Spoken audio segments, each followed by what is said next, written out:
Sir जैसा कि हमने और विनोद जी ने अभी जेएनवी को लेकर एक कोचिंग सेंटर खोला है। आपको वैसे कि पता है जैसे कि अपने स्थानीय विद्यालय के बच्चे ज़्यादा हैं वहाँ पे।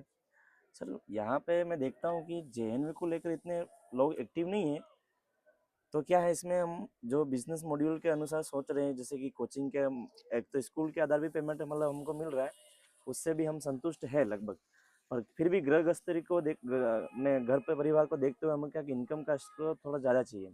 तो उसके लिए क्या हम सब 2 घंटे और एक्स्ट्रा एक्सपेंड करते हैं। तो हमने सेनावासा में आपकी अपनी स्कूल में रूम रेंट पे लिया हुआ है और कोचिंग खोली हुई है। तो इसमें हम देखते हैं कि एडमिशन जेएनयू वाले बहुत कम मिलते हैं, तो इसके लिए हम क्या ऐसा कुछ करें जिससे हमारा एडमिशन बढ़े। जैसा आपका आप दोनों का जो कॉम्बिनेशन है बहुत ही अच्छा है। मेरी अग्रिम शुभकामनाएं आपके साथ हैं। Thank you sir. जैसे जेएनवी का हम लगभग देख रहे हैं, तो आप जो पढ़ा रहे हो जेएनवी के लिए वो बहुत ही अच्छा है। उसमें सारी मैथमेटिक्स है और जीके का, और जेएनवी के जो बच्चे हैं, तो हमने भी प्रयास किया था पहले भी हाई विजन में, लेकिन वो हमको भी इस रूट में सफलता नहीं के बराबर मिली, क्योंकि वो मानते हैं कि ये मतलब हम कंपटीशन की तैयारी करते हैं लेकिन जेएनवी में एडमिशन नहीं होता होता। नहीं है, और हो भी जाता है तो बच्चे वहाँ जाने के लिए तैयार नहीं होते हैं। तो उस वजह से जो पेरेंट्स की जो मानसिकता मेंटली जो बनी रही है हुई है, उससे कहीं ना कहीं बच्चों में काफ़ी नुकसान होता है। और जेएनवी का बहुत ही अच्छा है, आज गवर्नमेंट इतना पैसा खर्च कर रही है इसके पीछे, और जेएनवी अगर ज्वाइन कर लेता तो उसकी नौकरी निश्चित ही पक्की है आने वाले टाइम में। और बहुत ही हमारे देश के प्रधानमंत्री नरेंद्र मोदी और राजस्थान सरकार जेएनवी के प्रति बहुत ही पीएम श्री जो विद्यालय कहा जाता है, वो उसके पीछे बहुत ही लंबे टाइम से अभी कर रही है, बहुत अच्छा कर रही है। उसको कहीं ना कहीं बच्चों और पेरेंट्स को सीखना चाहिए कैसे क्या है। लेकिन अपने आसपास का जो दौर है वो कहीं ना कहीं इस ओर पीछे जा रहा है। उसका कारण यही है कि एक जो किताबी कीड़ा है ना, बच्चे वो बन गए हैं। मुझे तो मैथ ही पढ़नी, मुझे साइंस ही पढ़नी है, मुझे तो 6 पास होकर 7 में ही जाना है। लेकिन उनकी दूरदृष्टि जो सोच है ना वो नहीं है। उसके लिए अपने को शुरू से, जैसे बच्चे हैं छोटी क्लास के, उनको ऊपर लाने के लिए आप एक ऑल ओवर सब्जेक्ट का कोचिंग सेंटर, जैसे हमने भी डे बोर्डिंग चलाया था हमारे 2 साल 3 साल पहले, हमने डे बोर्डिंग लगभग मेरे पास विनोद जी का सानिध्य उसमें बहुत ही अच्छा रहा था। लगभग 150 बच्चे लगभग हमारे उसमें डे बोर्डिंग में थे। और ऑल ओवर सब्जेक्ट स्कूल के अलावा हम उनको बच्चों को वो मोटिवेट करते थे, और उससे हमको अच्छी सफलता भी मिली ऑल सब्जेक्ट में। विनोद जी से साक्षी हैं। और उसका रिजल्ट हमने नेक्स्ट ईयर देखा तो वो बहुत पॉजिटिवली आया। उसमें अच्छे बच्चे जो मार्किंग से पास भी हुए। और इसी को देखते हुए आप, मेरा परिसर वैसे भी स्कूल टाइम के बाद खाली है, आपको मेरी निजी सलाह है, अगर नीतीश जी तो है ही है, दीपक जी भी है, और अच्छे स्टाफ भी है अपने पास, अगर आप पूरा एफर्ट लगाते हैं तो मेरे पास एक ऑप्शन है, क्योंकि अपने पास अच्छा मार्क्स है। उस अच्छे मार्क्स को देखते हुए आप, जेनवी तो है ही है, कंपटीशन एग्जाम की तैयारी भी है, और जो अपने स्कूल का जो सिलेबस है उसको आप हायर करें। और जो अन्य सरकारी विद्यालय से अपने पास बच्चे आ रहे हैं, और जो पेरेंट्स ऐसे नहीं सरकारी वाले बिल्कुल डफोड है कि वो उनको पढ़ने में से वो, लेकिन वो घर पे जो माहौल है वो नहीं मिल पाता। लेकिन उसमें टैलेंट बच्चे भी हैं, उनको माहौल नहीं मिल पाता है, और बच्चों के साथ साथ पेरेंट भी समय नहीं दे पाता है। उसके कारण बच्चे कहीं ना कहीं पीछे जा रहे हैं। तो आपसे मेरा विशेष आग्रह है, इस सत्र में भी आप डे बोर्डिंग करते हो तो मेरा आपको पूरा सपोर्ट रहेगा, मेरी संस्था पूरी सपोर्ट करेगी आपको। और आप डे बोर्डिंग करते हो तो आपका जो विजन है कि भी हम स्कूल के अलावा और ज्यादा अर्न करें, मैं भी आप चाहता हूं कि आप यहाँ से 10 से 20 हजार रुपये मंथली, 25 हजार रुपये अर्न करें, और आगे 25 से 30 तक जाए, 30 से 50 तक जाए। और उसके लिए मेरा परिसर आपका पूरा साथ देगा, व्हीकल भी साथ देगा, और मेरा मैनेजमेंट, मैं भी आपके साथ हूँ, मेरी संस्था आपके साथ है, हमारे अन्य मैनेजमेंट पदाधिकारी है वो भी साथ देंगे। तो इसके अलावा, इसके साथ साथ आप ये डे बोर्डिंग का आप करें तो आप बहुत, उसका सारा मैनेजमेंट हम आपको दे देंगे, क्योंकि नीतीश जी भी 3 बजे तक रहते हैं। वो उन्होंने पहले ही उन्होंने अपने में वक्तव्य में कहा कि मैं समय नहीं दे पाऊंगा डे बोर्डिंग में। तो आप उसको, आप लोकलाइज है, और अभी एक यंग है, और अच्छी सोच के साथ आगे बढ़ रहे हो, तो मेरा मानना है कि इसका फायदा हमारे बच्चों को मिले, और बच्चों का रिजल्ट हाई हो, और अपने हाई विजन का नाम बड़ा हो। मैं ये चाहता हूँ आप इसके बारे में सोचे। विनोद जी को मैंने पहले ही बताया है, और आगे अच्छी प्लानिंग करें। और नेक्स्ट ईयर जैसे अपन अप्रैल से सेशन चालू करने का पूरा प्लानिंग कर रहे हैं, उस सेशन से ही ऐसे ऐसे बच्चे सेलेक्ट करें अपन जो अन्य विद्यालय में जा रहे हैं, उस विद्यालय को अपन अपने विद्यालय में क्या क्या देंगे और बच्चों को क्या सिखाएंगे, पूरी प्लानिंग के साथ, पूरे मोटिवेशन के साथ आप आगे बढ़े। मेरा और पूरा आपका सहयोग रहेगा। जी कुछ बोलोगे? ठीक है सर, बहुत बेटर आपने बताया, हमें समझाया भी सी। उसके साथ हम ये बोलना चाहते हैं कि सर, जैसे कि आपका कहना है कि जैसे कि स्कूल परिसर के अंदर ही डे बोर्डिंग के रूप में जेएनवी क्लासेस चलाने का आपका प्लान है। जी तो जैसे कि उसके अंदर होता क्या सर, जैसे कि मेंटल एबिलिटी के कुछ एक सवाल आते हैं, उसके बाद उसके अंदर मैथ आती है, मैथ, और उसके बाद एक अनुच्छेद के रूप में हिंदी के भी क्वेश्चन आते हैं सर जी उसके जी, अंदर। सही तो बात इसके अंदर तीनों सब्जेक्ट को मिला के हमको आगे बढ़ना पड़ता है। बड़ा और इस क्लास के अंदर ऐसे कुछ एक बच्चे आते हैं कि जिन जिन बच्चों को पाठ पढ़ने भी नहीं आता है, अब उन बच्चों को धीरे धीरे धीरे धीरे धीरे उनको आगे बढ़ाना पड़ता है। अब बिल्कुल उस जेएनवी क्लासेस के अंदर या इस जेएनवी को अगर हासिल करने के लिए बच्चे को मिनिमम नहीं मानते हैं, लमसम 1.5 साल चाहिए, या 2 साल की समय अगर चाहिए, तैयारी होगी, तभी जाके वो बच्चों का जेएनवी चयन में हो हाँ पाएगा सर। चयन होगा। सही बात है। या क्या जो गवर्नमेंट अपने राजस्थान सरकार से फंड नहीं आता है, वो केंद्र सरकार की केंद्र जो सरकार, होती है सही बात है, उसके अंदर से ये सर थोड़ा सा आता है, सही बात है। पीएम श्री वाई से सही है, पीएम श्री प्रधानमंत्री से। की योजना है, सही बात तो उसके बारे में सर क्या सहयोग कर पाओगे, ताकि उन लोगों की किस आधार पे हम मोटिवेशन करें, और मोटिवेशन के आधार पे बच्चे जो अभिभावक हैं वो जो हमें दें। है। सही बात है मनोज जी, आपने बहुत अच्छी बात बताई कि जेएनवी में लगभग उनको आगे बढ़ने में लगभग साल से 1.5 साल चाहिए, वो बात मैं भी मानता हूँ। लेकिन जो माहौल है ना, आसपास का जो माहौल घर पे, वो क्रिएशन वो बच्चों में और पेरेंट्स में नहीं है। उसके लिए अपन कहीं ना कहीं जेएनवी, वही बच्चा जैसे डल है तो उसको आगे बढ़ाएं कैसे, उसको डायरेक्टली अपन जेएनवी में डाल देंगे या इंग्लिश मीडियम में डाल देंगे वो। और ये मेरा पर्सनली एक्सपीरियंस है रहा है कि मैं अच्छे अच्छे जो बच्चे थे उनको डायरेक्ट डे बोर्डिंग में लाए तो वो वहाँ पे भी नहीं पढ़ पाए। लेकिन उनको धीरे धीरे अगर अपन डे बोर्डिंग की ओर खींचेंगे तो वो जो अपने पास जो समय है, जैसे घर पे जाके वो 3 बजे फ्री हो जाता है, उसके बाद सीधा वो मोबाइल ही पकड़ता है। लेकिन वो जैसे स्कूल का होमवर्क अगर करवाते हैं तो डे बोर्डिंग के माध्यम से तो उस बच्चे का होमवर्क हो जाएगा, वो बच्चा वहाँ लगभग 2 घंटे और एक्स्ट्रा बिताएगा, उसका होमवर्क हो जाएगा, उसकी क्या क्या कमियां हैं, मान लो वो मैथ में है कि इंग्लिश में है, साइंस में, वो सारी कमियां अपन उस डे बोर्डिंग में भाप लेंगे। अगर अपनों को ऐसा लगता है कि भाई अपने पास 200 बच्चे हैं डे बोर्डिंग में, उसमें मान लो 50 बच्चे जेएनवी के लाए, तो उसकी क्लास अपन कॉमन अलग करके जेएनवी में उनको ट्रांसफर कर देंगे, तो उनको जेएनवी का चीजें पढ़ाएंगे। लेकिन पहले अपन उनकी जो कमजोरी है उसको समझें, उसको परखें, और पेरेंट्स वो मोटिवेट हो कि वास्तव में ये बच्चा हमारा जेएनवी के अब लायक हो गया, तो आपके मार्गदर्शन से ही वो बच्चा वहां से डाइवर्ट होगा और उसमें आपको कोई परेशानी नहीं होगी, ये मेरा मानना है। इसके लिए आप थोड़ा चिंतन करें, मनन करें और आगे बढ़ें। मेरी अग्रिम शुभकामना है आपके आपके साथ, मेरा हाई सर विजन परिवार आपके साथ है।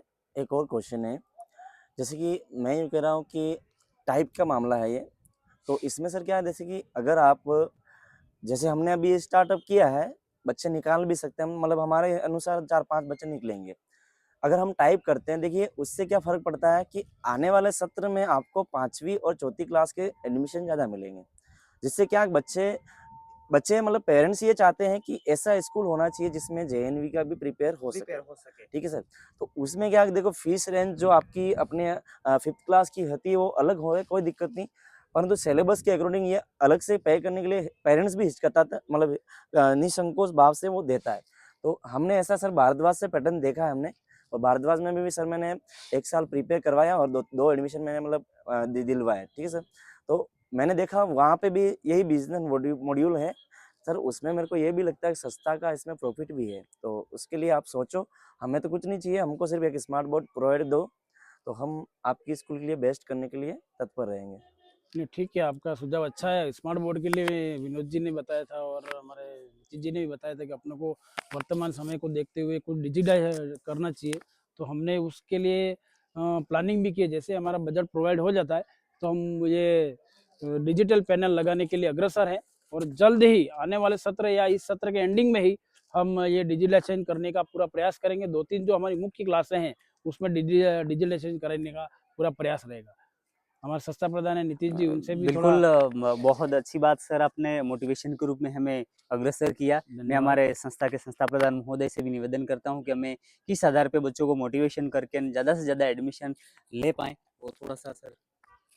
देखो साथियों, आप युवा हैं, ऊर्जावान हैं, नौजवान हैं और मैं आपके मीडिया के माध्यम से भी देखता हूँ और अभी साल भर से आदरणीय शांतिलाल जी और विनोद जी दोनों ने मिल करके जो इंस्टीट्यूट के बारे में सोच करके जेएनयू की तैयारी के संबंधी बात चर्चा की है, बहुत अच्छी बात है। और मैं हमारे आदरणीय जितेंद्र जी से एक 1 अप्रैल 2022 से जुड़ा हूँ और यहाँ आने के बाद मैंने देखा है कि हमारे विनोद जी जैसे ऊर्जावान कर्मठ कार्यकर्ता जो वास्तव में किसी संस्थान के अंदर नहीं मिल सकते। फर्स्ट तो मैं आप सभी विनोद जी और शांतिलाल जी जैसे जितने भी युवा साथी हैं, सुनील जी पाटीदार हैं, दयालाल जी हैं, दीपक जी सर हैं, मनीषा मैम हैं, वर्जी मैम हैं, ऐसे अनेकों। और मेरे आने के बाद जो पहले भी थे वो भी भाई ऊर्जावान थे। हो सकता है किसी का गवर्नमेंट जॉब लग गया, कोई किसी कारणवश किसी अन्य जगह चला गया, नो डाउट, कोई दिक्कत नहीं है। प्रेजेंट टाइम में जो हमारे पास है, हमें हमारा लक्ष्य ये रखना है कि हम संस्थान को तो आगे बढ़ाए, लेकिन संस्थान में हमारा रोल कैसे बढ़े। विगत 25 वर्षों की आपको बात बताऊंगा मैं, ज़्यादा तो नहीं कहूँगा, कि आपके जैसे ऊर्जावान लगभग 500 से 1000 मेरे अंडर में टीचर कार्य करके निकल गए हैं और आज एक गवर्नमेंट जॉब में जाने के बाद भी एक अच्छी पोस्ट पे है। बहुत सारे लोग तो आरएस और आईएएस अफसर तक भी बन चुके हैं, बहुत सारे लोग चिकित्सा के क्षेत्र में भी हैं। और आपकी सोच सेनावसा गांव ही नहीं अपितु पूरे घाटोल ब्लॉक और मैं तो कह रहा हूँ बांसवाड़ा जिले के लिए भी बड़ी सौभाग्य की बात है कि आप इस प्रकार की सोच रखते हैं। मेरी शुभकामनाएं है आपके साथ में और मेरी ओर से और हमारे संस्थान की ओर से आपको जो कोई भी अगर हम कुछ दे सकें तन मन और धन से वो हम सहयोग करेंगे। आप तो लगे रहें और आने वाले समय में हमें वर्तमान में हमारा जो रोल है वो लगभग 550 552 के आसपास है। उस काफिले को भी हमको आगे बढ़ाना है और वो हम ज़्यादा तो नहीं कह रहे, लेकिन 700 800 तक भी हम बढ़ाते हैं तो संस्थान निश्चित रूप से आपके साथ रहेगी और हम आपके साथ रहेंगे तो आपके लिए भी बड़ा बेटर रहेगा। मेरी शुभकामनाएं हैं, आप तो कार्य करें, बहुत अच्छी बात है। Thank you. जी जी जैसे कि विनोद जी आप बोलना क्वेश्चन, मैं बोल देता हूँ। सर ये अपने जैसे अपने इस साल 12th है, जी जो अपने 11th में बच्चे हैं उस साल 12th में, तो उसकी जो नई फैकल्टी आप किस अनुसार डिसाइड करोगे और कैसी फैकल्टी आप अपने मतलब बच्चों के पेरेंट्स को दोगे ताकि बच्चे के पेरेंट्स कन्वर्स हो सके कि आप इस बार जो अपनी 12th आएगी उसमें 100 में से 100% परिणाम देंगे। तो उसके लिए आपने सर क्या सोचा है, जीतू भाई बताएंगे सर। जी जैसा कि आपको हम इस 11th को लेकर और 12th को लेकर लंबे समय से प्रयासरत थे और प्रयासरत होना भी चाहिए, क्योंकि वर्तमान जैसे मेरे पास 10th क्लास है, विगत छठा बैच चल रहा है 10वीं का। उसके साथ साथ क्या बड़े बच्चों के साथ जैसे अच्छा परसेंटेज बनाने के बाद वो अन्य विद्यालय में चले जाते हैं।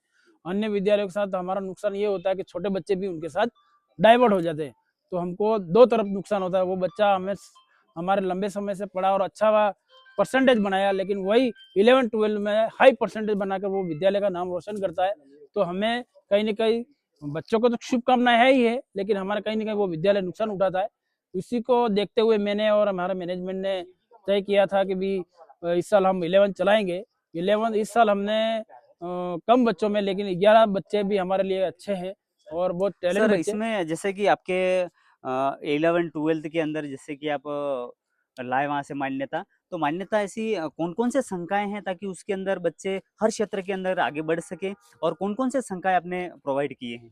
हमने मान्यता में जो आसपास का जो माहौल है अच्छा सर, उसको देखते हुए हमने साइंस फैकल्टी ली अच्छा, और इंग्लिश लिटरेचर में हिंदी लिटरेचर भी है अच्छा, अच्छा, और जो आर्ट्स में हमने पॉलिटिकल ली है, अच्छा, हिस्ट्री ली है और उसके साथ जो कॉमन है सब्जेक्ट वो सारे जो वर्तमान में उसको आगे बढ़ने के लिए जो कंपटीशन एग्जाम है, पटवारी है और ये और टीचर लाइन में है, उसमें ये सब्जेक्ट जो मायने रखते हैं उसको देखते हुए और वर्तमान अपने आसपास का जो 15 किलोमीटर रेडियस का जो कल्चर है उसको देखते हुए हमने साइंस और आर्ट्स में हिंदी लिटरेचर, पॉलिटिकल और हिस्ट्री वो सारे सब्जेक्ट हमने लिए हैं। हाँ, सर उसमें ये जैसे कि आपने बायो ली है, कोई दिक्कत नहीं, बहुत अच्छी सोच है आपकी क्योंकि आज की युवा जो पीढ़ी होती है, वो सबसे ज़्यादा मेडिकल डिपार्टमेंट के अंदर जाना चाहते हैं। तो मेडिकल डिपार्टमेंट में जाते तो हैं, अपन मानते हैं उन चीज़ों को, पर उसके बाद भी अगर एक विद्यालय के अंदर अगर साइंस लाते हैं, साइंस संकाय, तो उसके लिए सर क्या होता है कि लैब की आवश्यकता रहती है। अब लैब के अंदर जब तक प्रत्यक्ष रूप से अगर प्रैक्टिकल रूप से अगर बच्चा जो सीखता है वो ओरल ही नहीं सीख पाता वो सर। आपकी बात 100% सही मानता हूँ मैं कि अगर बच्चे को साइंस लाते हैं तो किताबी कीड़ा नहीं बता के उसको प्रैक्टिकल जितना प्रैक्टिकल रूप में बताएंगे ठीक सर। तो उस बच्चे को दिमाग में उसकी मेमोरी पावर में बहुत अच्छी तरह से उसको कलेक्ट कर सकता है। उसके लिए मैं क्षमा प्रार्थी हूँ क्योंकि अभी मेरे पास जो परिसर है वो थोड़ा सा कम पड़ रहा है, लेकिन जल्द ही मैं उस लैब को डिजिटाइजेशन करने के लिए हम प्लानिंग बना रहे हैं। कहीं ना कहीं आसपास हमें कोई अच्छा परिसर मिल जाए या तो कोई जमीन हायर कर ले, हम अति शीघ्र उसको वहाँ डाइवर्ट करके और 1-2 साल में या इस सत्र में तो लैब का जो है, क्योंकि हम 11-12 चला रहे इसलिए लैब तो चाहिए ही चाहिए। तो हम लैब को जैसे भी जल्दी करने का प्रयास करेंगे ताकि बच्चे प्रैक्टिकल रूप से सीख सके।